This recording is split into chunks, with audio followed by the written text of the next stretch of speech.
Assalamualaikum warahmatullahi wabarakatuh. Apa kabar semuanya? Mudah-mudahan semua dalam keadaan sehat walafiat ya. Kembali lagi ke pembelajaran IPA kelas 9. Ibu akan melanjutkan mengenai masih di sistem reproduksi pada manusia. Yang akan dibahas untuk hari ini yaitu mengenai pembentukan sel kelamin. Kemarin kita sudah membahas mengenai organ-organ pada laki-laki dan perempuan. Nah, sekarang akan membahas bagaimana pembentukan dari sel kelamin tersebut. Nah, yang pertama akan dibahas yaitu sel kelamin pada pria. Pada pria ini nanti yang akan terbentuk adalah berupa sperma. Nah, bagaimana proses terjadinya sperma sehingga terbentuk menjadi sperma? Langkah-langkahnya ada di dalam gambar berikut.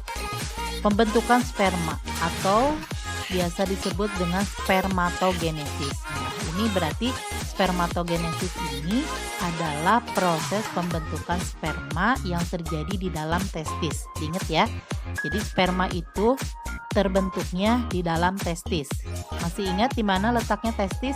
Ya, testis itu letaknya di luar ya. Yang di luarnya itu disebut skrotum. Nah, di situ terdapat testis. Jadi spermatogonium yang bersifat diploid ini akan membelah diri secara mitosis sehingga berjumlah banyak.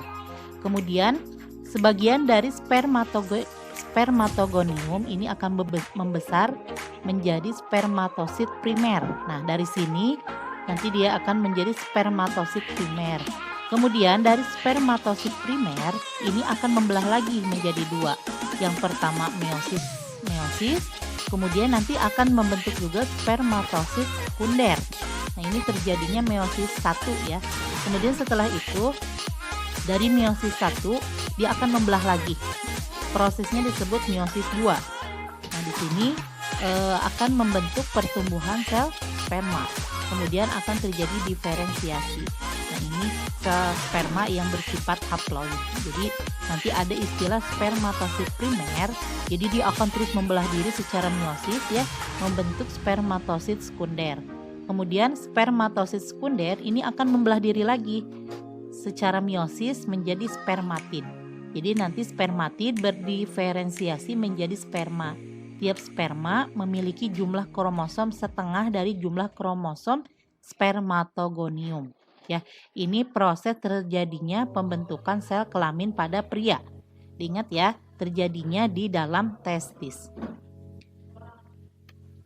Sistem reproduksi ini pada laki-laki ya berhubungan erat dengan sistem ekskresi urineria. Jadi pada laki-laki itu salurannya satu antara sperma dan air seni ya, air kencing. Jadi salurannya satu, tidak sama seperti perempuan, berbeda saluran seperti itu.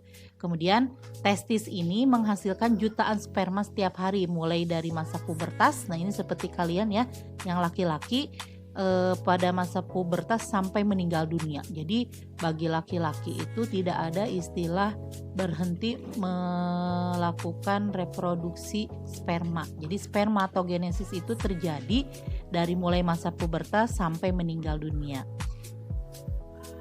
Bagaimana kalau tidak dikeluarkan? Nah, ini akan mati dengan sendirinya ya. Jadi sperma yang tidak dikeluarkan ini akan mati dan diserap kembali oleh tubuh. Ya, selanjutnya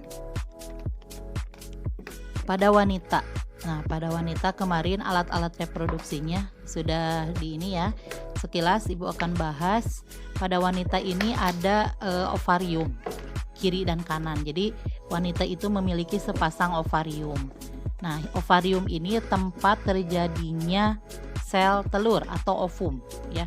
Kemudian ketika sel telur itu sudah masak, maka dia akan menuju ini tuba Fallopi. Tuba Fallopi ini atau bahasa ininya disebut oviduct atau saluran indung telur ya. Nah, ini tuba Fallopi di sini. Nanti ketika ovum ini tidak ada sperma yang masuk dan tidak terjadi pembuahan, maka nanti sel telur ini akan masuk ke dalam rahim. Nah, di dalam rahim ketika sel telur sudah masak, ini akan terjadi penebalan dinding rahim. Jadi rahim disiapkan untuk menerima sel telur jikalau dibuahi gitu ya. Jadi rahim itu ketika sel telurnya sudah masak, dindingnya semakin menebal gitu ya, penuh dengan pembuluh darah. Nah, ketika sel telur ini tidak dibuahi di tuba Fallopi, maka ketika masuk ke dalam rahim tidak akan terjadi penempelan sel telur di rahim. Maka itu yang disebut sebagai menstruasi nanti ya. Akan meluruh sel telur dan dinding rahim yang tadi menebal seperti itu. Kemudian ini ya, di ovarium ini kelenjar kelamin yang memproduksi ovum atau sel telur. Kemudian ini nanti akan matang ya. Jadi setiap bulan untuk fase perempuan itu akan terjadi pematangan sel ovum. Nanti tubuh ini akan secara otomatis memproduksi hormon estrogen dan progesteron, akan meninggi gitu ya. Kalau tidak terjadi kehamilan, maka nanti hormon estrogen dan progesteronnya ini akan berkurang. Tapi jika terjadi kehamilan, maka hormon tersebut akan semakin banyak di dalam tubuh. Nah, ini tuba Fallopi atau saluran indung telur. Selanjutnya uterus atau rahim ya bahasa kitanya. Ini tempat yang paling ideal untuk berkembangnya embrio. Jadi selama kehamilan nanti uterus ini bisa mengembang sampai 500 kali lipat gitu, yang asalnya hanya berukuran ibaratnya cuma 0,5 cm. Nanti ketika terjadi kehamilan maka ukurannya bisa mencapai 250 lebih besar seperti itu ya. Kemudian kita bahas mengenai pembentukan sel kelamin di wanita atau pembentukan ovum, disebutnya oogenesis. Kalau tadi pada pria namanya spermatogenesis, kalau pada wanita disebut oogenesis ya. Jadi ini terjadinya di dalam ovarium. Oogoniumnya ini bersifat diploid. Nah, ini oogonium nanti akan membelah diri secara mitosis sehingga berjumlah banyak. Oogonium berkembang menjadi oosit primer. Nah, ini ya akan berkembang menjadi oosit primer. Apa itu oosit primer? Nanti dari sini oosit primer ini akan membelah diri lagi secara meiosis menjadi oosit sekunder dan badan kutub pertama.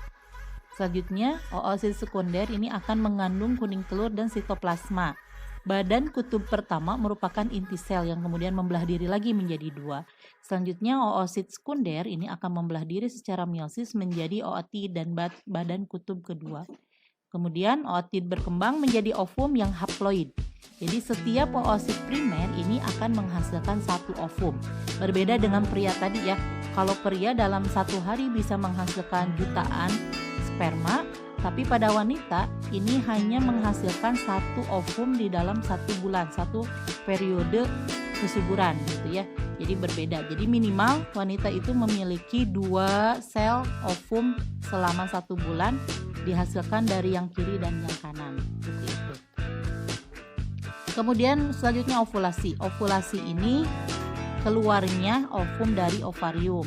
Jadi ketika sel telurnya sudah masak, maka ini secara otomatis tubuh akan mengeluarkan ovum dari ovarium. Nah, bagaimana cara bergeraknya?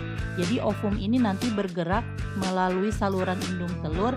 Ada rambut-rambut getar di saluran indung telur. Nah, ketika nanti ovum ini akan bergerak ke rahim, maka dinding rahim tadi ya sudah dibahas akan menebal. Ya, yang menebal penuh dengan pembuluh darah yang siap untuk menerima zigot. Ini saluran indung telur, ini sel telurnya, kemudian nanti akan masuk ke sini dan masuk ke rongga rahim. Selanjutnya fertilisasi atau proses pembuahan. Nah, ini yang besarnya adalah ini sel telur, dan yang kecil ini adalah sel sperma gitu ya.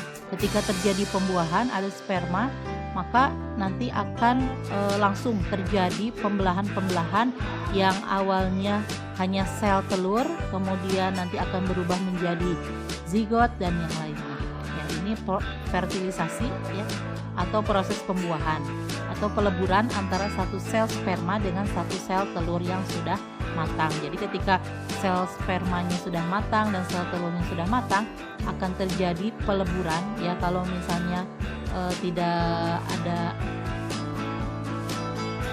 zat-zat kimia yang menghalangi, maka akan terjadi pembuahan seperti itu ya. Dan pembuahan ini terjadi di tuba Fallopi, bukan di rahim ya. Sekali lagi, pembuahan ini terjadi di tuba Fallopi atau di ovum. Jadi nanti sel telur dari sini bergerak gitu ya. Nah, di sini nanti ada sel sperma yang membuahi sel telur, maka sel telur yang sudah dibuahi dia akan terus bergerak ke sini masuk ke dalam sel rahim. Selanjutnya fertilisasi. Sel telur yang telah dibuahi ini akan berubah menjadi zigot dan menempel pada dinding rahim. Nah, ini biasa terjadi pada kehamilan 4 minggu gitu ya. Jadi sel telur yang sudah dibuahi ini akan bergerak ke rahim dan akan menempel. Nah, di sini seorang ibu belum merasakan dia mengalami kehamilan seperti itu. Nanti ketika dia sudah tidak mengalami menstruasi di bulan tersebut, baru si ibu bisa mengetahui bahwa dia sedang hamil seperti karena belum ada gejala-gejala yang terjadi dari tubuhnya gitu ya, karena ini baru sel zigot yang menempel di rahim. Nah, baru terjadi kehamilan. Nah, zigot ini akan terus membelah ya. Jadi tidak ada istilah berhenti dalam membelah. Jadi zigot ini akan terus membelah diri dari 2 menjadi 4, jadi 8, 6 dan seterusnya. Nah, ini dalam waktu bersamaan nanti dinding rahim akan menebal, penuh dengan pembuluh darah dan dia siap menerima zigot. Zigot akan menempel pada dinding rahim untuk berkembang. Kemudian setelah itu zigot akan berubah menjadi embrio. Setelah terjadi embrio, maka akan terjadilah kehamilan yang sempurna seperti itu. Nanti akan selama kehamilan 40 minggu ya akan terjadi pembentukan dari mulai organ yang pertama terbentuk yaitu nanti jantung gitu ya. Kemudian nanti akan berkembang mata dan yang lainnya. Nah, ini gambaran-gambaran kehamilan usia berminggu-minggu ya. Usia 8 minggu ini biasanya ada embrio sudah memiliki organ yang lengkap walaupun belum sempurna. Nah, setelah usia mencapai 9 bulan atau 40 minggu, bayi siap untuk dilahirkan gitu ya. Jadi sebelum usia 40 minggu itu biasanya bayi belum matang untuk dilahirkan. Ini dari gambaran-gambarannya dari 1 bulan, 2 bulan dan yang lainnya. Nah, bagaimana kalau misalnya terjadi bayi kembar? Nah, tadi kan sel telurnya 1, kemudian sel spermanya 1 gitu ya. Walaupun sel spermanya jumlahnya jutaan, tapi yang berhasil masuk itu hanya 1. Bagaimana kalau misalnya terjadinya bayi kembar? Seperti ini berarti pembelahannya ekstra ya. Jadi untuk bayi kembar nanti pembelahannya 2 kali lipat. Itu kalau terjadinya bayi kembar. Ini proses persalinan ya. Proses persalinan ini pasti diawali dengan kontraksi. Ya, kontraksi di mana kontraksi itu membuka jalan lahir gitu ya dari mulai 1 cm sampai 10 cm. Maka ketika mulut rahimnya sudah 10 cm atau pembukaan 10, air ketuban atau amnion ini akan pecah. Setelah pecah maka ini akan terjadi kontraksi yang sangat hebat gitu ya. Kontraksi yang dianalogikan 700 tulang patah secara bersamaan seperti itu. Itu kelahiran secara normal ya. Tadi menstruasi sudah disinggung. Tadi menebalnya dinding rahim, tidak terjadi pembuahan, maka akan meluruh gitu ya bersamaan dengan ovum. Jaringan yang dikeluarkan tersebut ini yang disebut sebagai proses menstruasi. Ya, sedikit lagi penyakit pada sistem reproduksi. Ya, ini biasanya terjadi pada organ-organ reproduksi. Yang pertama gonorrhea atau kencing nanah.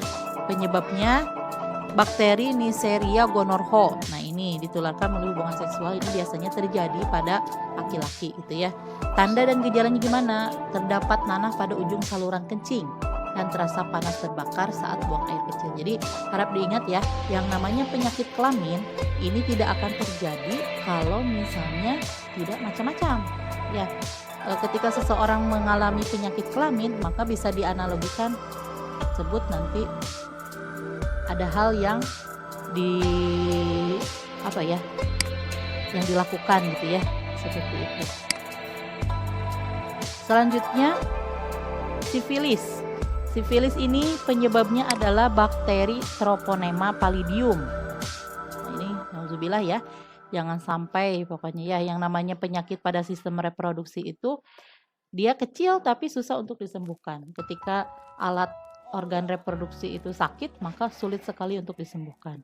Kemudian herpes genital, penyebabnya ini virus herpes ya. Pada perempuan ini akan mengakibatkan kanker rahim. Kemudian keputihan atau flor albus, penyebabnya adalah jamur Candida albicans. Namanya keren ya, tapi ini adalah jamur yang menyebabkan wanita mengalami keputihan.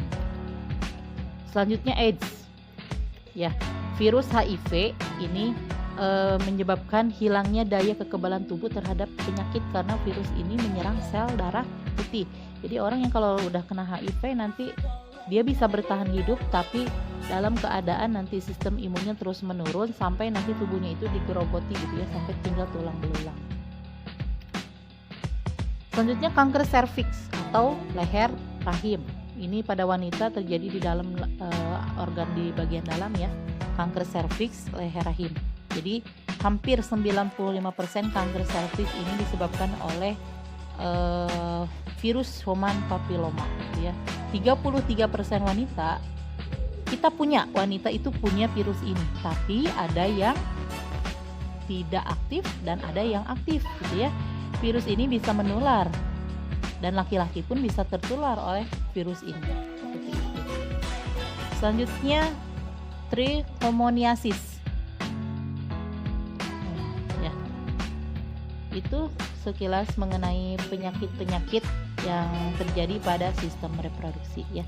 Itu saja mungkin anak-anak ya untuk materi terakhir di sistem reproduksi. Terima kasih atas perhatiannya. Assalamualaikum warahmatullahi wabarakatuh.